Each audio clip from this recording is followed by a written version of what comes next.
ఎక్కడ్రా అది? అని ప్రశ్నిస్తూ తన ఎదురుగా ఉన్న మనిషి చెంప ఎర్రగా మారేలా కొట్టాడతను. ఆ దెబ్బకి చెంపపై చేయి పెట్టుకుని వణుకుతూ, సార్, రాత్రి వరకు ఇక్కడే ఉంది సార్. ఎర్లీ మార్నింగ్ తనని బండి ఎక్కిద్దామని ఓసారి చూసి వెళ్ళటానికి వచ్చినప్పుడు కూడా ఉంది సార్. కానీ బండి రెడీ చేసి వచ్చేసరికి కనిపించలేదు సార్. ఆ మాటకి అతని చెంప మళ్ళీ పగిలింది. దానికోసమని స్వయంగా నేనే వస్తే దాన్ని పారిపోయేలా చేశారా? అని కోపంగా అరిచాడతను. లేదు లేదు సార్. అదెలా తప్పించుకుందో అసలు అర్థం కావట్లేదు. నాకది కావాలి. దాని శరీరాన్ని నేను అనుభవించాలి. నువ్వేం చేస్తావో తెలీదు. 2 డేస్‌లో అది నా బెడ్‌పై నా పక్కన ఉండాలి అని చెప్పి అక్కడి నుంచి వెళ్ళిపోయాడు. అతని వెనుకే అతని మనిషి నడుస్తూ, మీకు కావాలంటే ఇలాంటి అమ్మాయిలు వందల్లో మీ ముందుంటారు. ఈ అమ్మాయిపై స్పెషల్ ఫోకస్ ఎందుకు సార్? అందం శరీరం నుంచే కాదు. ఒక్కోసారి మనసు నుంచి కూడా ఉంటుంది భాస్కర్. దాన్ని దానిలో చూసాను. అందుకే అది నాకు కావాలి. దాన్ని దక్కించుకోవడానికి నేను ఏదైనా చేస్తాను. 20స్‌లో ఉన్న అతని బాస్ రాక్షసత్వం రోజురోజుకి మితిమీరుతూ ఉంటే ఆశ్చర్యంగా చూశాడు భాస్కర్. కార్ డ్రైవ్ చేస్తూ ఏదో ఆలోచిస్తూ ఉన్న రామ్‌కు వెనుక నుంచి ఏదో శబ్దం వినిపించింది. దాంతో డ్రైవ్ చేస్తూనే వెనక్కు తిరిగిన అతనికి ఏమీ కనిపించకపోవటంతో ముందుకు తిరిగి డ్రైవింగ్‌పై కాన్సంట్రేట్ చేశాడు. కానీ పదే పదే ఏదో కార్‌కు కొట్టుకుంటున్న శబ్దానికి ఇంటికి వెళ్ళాక విషయం ఏంటో చూడాలి అని అనుకుంటూ తన ఫోన్ రింగ్ అవ్వటంతో ఫోన్ తీసుకోగా గరుడ కాల్ చేయడం చూసి లిఫ్ట్ చేశాడు. సార్, మీకు యాక్సిడెంట్ అయిన ప్లేస్‌లో ఎలాంటి సీసీటీవీ కెమెరాలు లేవు సార్. తనని కనిపెట్టలేకపోయాం. దానికి చిరాకుగా ఓకే. Leave about it. ఖాళీ దగ్గరకు వెళ్ళి నేను చెప్పే వరకు అతనికి ప్రొటెక్షన్ ఇవ్వు. అన్న మాటకి కానీ మీకు అని ఏదో చెప్పేలోపు జస్ట్ డూ ఇట్ అంటూ కాల్ కట్ చేశాడు. తనని నేనే వెతుకుతాను అంటూ తన ఇల్లు రావటంతో కార్ పార్క్ చేసి మెయిన్ గేట్ వైపు కదిలాడు రామ్. అలా వెళ్తూ ఇంతకు ముందుగా కార్ నుంచి శబ్దం వచ్చింది కదా, ఏంటో చూడాలి అని అనుకుంటూ కార్ వైపు నడిచి కార్ డిక్కీ ఓపెన్ చేశాడు. అందులో ఒక అమ్మాయి దెబ్బలతో వణుకుతూ కనిపించింది. తెల్ల తెల్లటి తన శరీరంపై ఎర్రటి రక్తం, చెంపలపై ఎర్రటి వేలిముద్రలు, అక్కడక్కడ కమిలిన చర్మం చాలా చక్కగా కనిపించింది. తన వైపు అయోమయంగా చూస్తూ ఉండగా ఆ అమ్మాయి వెంటనే డిక్కీలో నుంచి బయటకు వచ్చే ప్రయత్నం చేసింది. తను కష్టపడుతూ బయటకి రాలేకపోవటం చూసి తనని ఎత్తుకుని నేలపై నిలబెట్టాడు రామ్. భయం భయంగా రామ్ వైపు చూస్తూ ఏదో చెప్పడానికి నోరు తెరిచింది తను. కానీ తను చెప్పాలనుకున్న మాటలు బయటకి రాలేదు. ఆశ్చర్యంగా చూస్తూ మళ్ళీ మళ్ళీ ఏదో చెప్పడానికి ప్రయత్నించింది. కానీ తన గొంతు ఎలాంటి శబ్దాన్ని చేయలేకపోవడంతో తన కళ్ళు తడయ్యాయి. తను ఏం చేస్తుందో అర్థం కాక తన వైపు సీరియస్‌గా చూస్తున్న రామ్‌కి తనేదో ప్రాబ్లమ్‌లో ఉంది అని అర్థమైంది. ఏమైందో తెలీదు. కానీ తను మాట్లాడలేదు అని అర్థమయ్యి చేతులతో సైగలు చేయటం మొదలుపెట్టింది. తన సైగలు ఏమాత్రం అర్థం చేసుకోలేకపోతున్న రామ్ తన పాకెట్‌లో ఉన్న ఫోన్ తీసుకొని నోట్ యాప్ ఓపెన్ చేసి అందులో టైప్ చెయ్యి అన్నట్లు తనకి ఫోన్ అందించాడు. తన ఎదురుగా ఉన్న ఫోన్‌ను తీక్షణంగా చూస్తూ ఖాళీగా ఉన్న రామ్ ఎడమ చేతిని అందుకుని అతని అరచేతిపై చూపుడు వేలితో ఏదో రాయటం మొదలుపెట్టింది. తన వేలితో రాస్తున్న అదృశ్యరాతలను ఒక్కొక్కటిగా అర్థం చేసుకునేందుకు ప్రయత్నించాడు.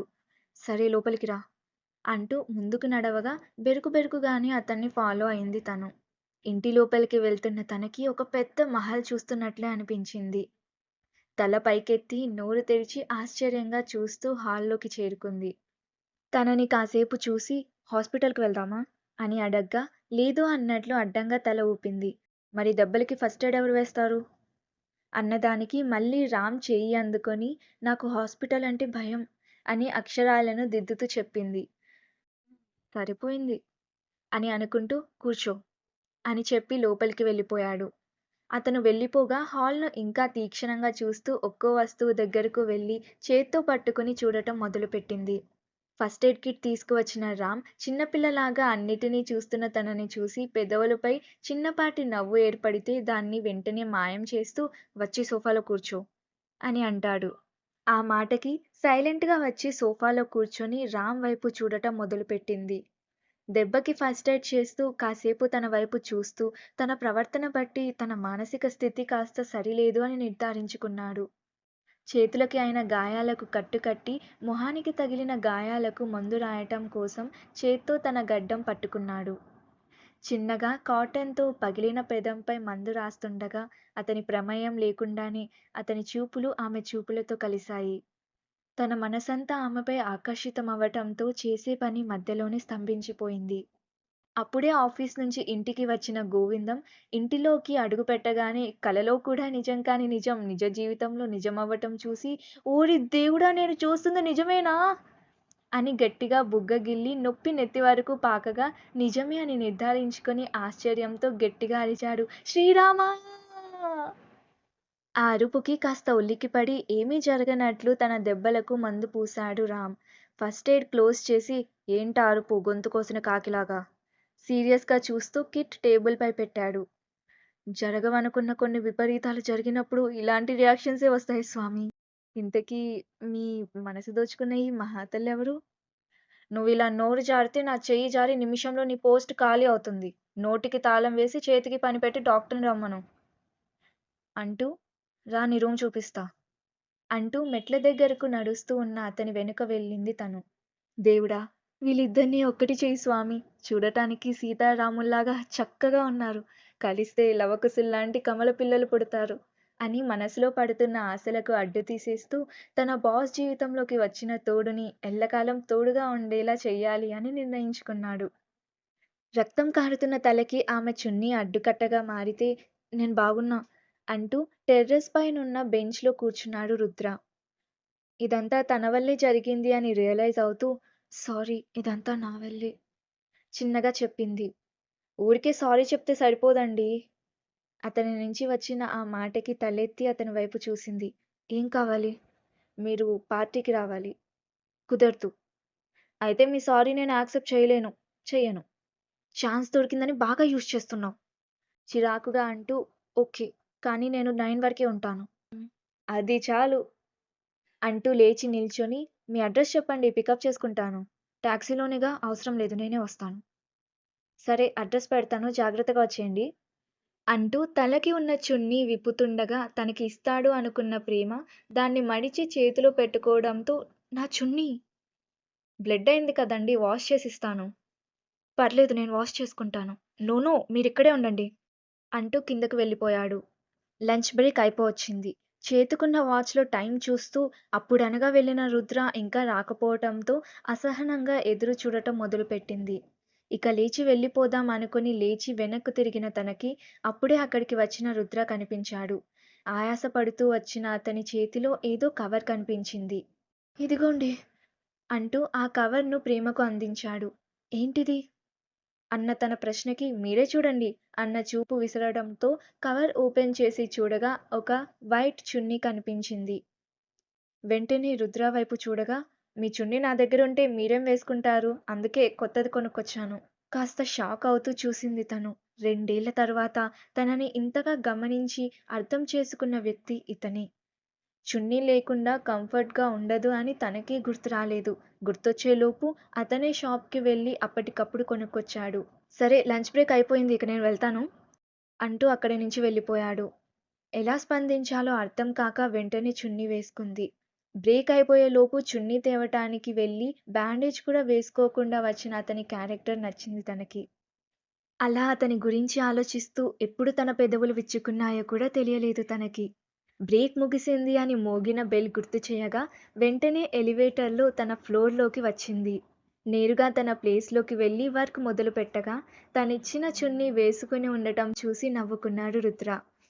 తనని చూస్తేనే పద్ధతికి పెట్టిన పేరని అర్థమయ్యి చున్నీ తీసుకువచ్చిన రుద్ర ఇలాంటి అమ్మాయిలు ఇంకా ఉన్నారా అని కాస్త ఆశ్చర్యపడ్డాడు. అరగంటలో ఇంటి ముందు కారాగటంతో వచ్చిన డాక్టర్‌ను రిసీవ్ చేసుకున్నాడు గోవిందం. హాల్లోకి వచ్చిన డాక్టర్‌తో తను కాస్త డిఫరెంట్‌గా బిహేవ్ చేస్తోంది. మెంటల్లీ ఇల్లేమో చూడండి అండ్ ఏదైనా సెక్షువల్ అబ్యూస్ జరిగిందేమో చెక్ చేయండి అంటూ అమ్మాయి ఉన్న రూమ్‌లోకి పంపించాడు. రూమ్‌లో పడుకొని ఉన్న తనని చెక్ చేసి బయటకి వచ్చింది డాక్టర్. కంగారు పడకండి. స్ట్రెస్‌ఫుల్ సిట్యుయేషన్‌లో ఉండటం వల్ల ఆ ప్రెషర్‌కి ఇలా బిహేవ్ చేస్తోంది. పీస్‌ఫుల్‌గా ఉన్న ఎన్విరాన్మెంట్‌లో ఉంటే తనే కోలుకుంటుంది. శరీరానికి తగిలిన గాయాలకి ఈ మెడిసిన్స్ వాడండి అంటూ మెడిసిన్స్ షీట్ ఇచ్చారు ఆవిడ. అండ్ అంటూ ఆగిపోయిన రామ్ వైపు చూసి చెక్ చేశాను మిస్టర్ రామ్. ఎలాంటి సెక్షువల్ అబ్యూస్ జరగలేదు. స్కానింగ్ ఏమైనా చేపించాలంటే చెప్పండి హాస్పిటల్‌కి తీసుకొస్తాను. No need. కొన్ని వీక్స్‌కి ఈ మందులు వాడండి. ఇన్ కేస్ ఎలాంటి మార్పు లేదంటే అప్పుడు తీసుకురండి. కొన్ని తీసుకోవాల్సిన జాగ్రత్తలు చెప్పి వెళ్ళిపోయింది ఆవిడ. రామ్ ఆ అమ్మాయిపై తీసుకుంటున్న ఎక్స్‌ట్రా కేర్ చూసి మురిసిపోయాడు గోవిందం. మందుల చీటీ చదివి ఇచ్చిన కోల్గేట్ యాడ్ చాలు. పోయి మెడిసిన్స్ తీసుకురా అని గోవిందంని పంపించేశాడు రామ్. మెడిసిన్స్ తీసుకోవటానికి వెళ్తూ ఈ శుభవార్త గరుడతో షేర్ చేసుకోవాలి అని అతనికి కాల్ చేశాడు. చెప్పండి గోవిందం గారు. ఒరేయ్ గరుడా! త్వరలో మన బాస్ ఇంట్లో సంతానలక్ష్మి కటాక్షం కలగబోతోందిరా! గోవిందం ఏం చెప్తున్నాడో అర్థం కాక వాట్? అనగా సాక్షాత్తు లక్ష్మీదేవే వస్తే సంతానలక్ష్మి ఆమె వెంటే రాదా మరి? మీరేం చెప్తున్నారు? కాస్త నాకు అర్థమయ్యేలా చెప్పండి. బాస్ ఇంటికి ఎవరో అమ్మాయిని తీసుకొచ్చాడు. ఆ అమ్మాయితో చాలా దగ్గరగా మెలుగుతున్నాడు. ఎవరిపై చూపించని కేర్ ఆ అమ్మాయిపై చూపిస్తుంటే ఆ అమ్మాయిని ప్రేమిస్తున్నట్లు అనిపిస్తుందిరా!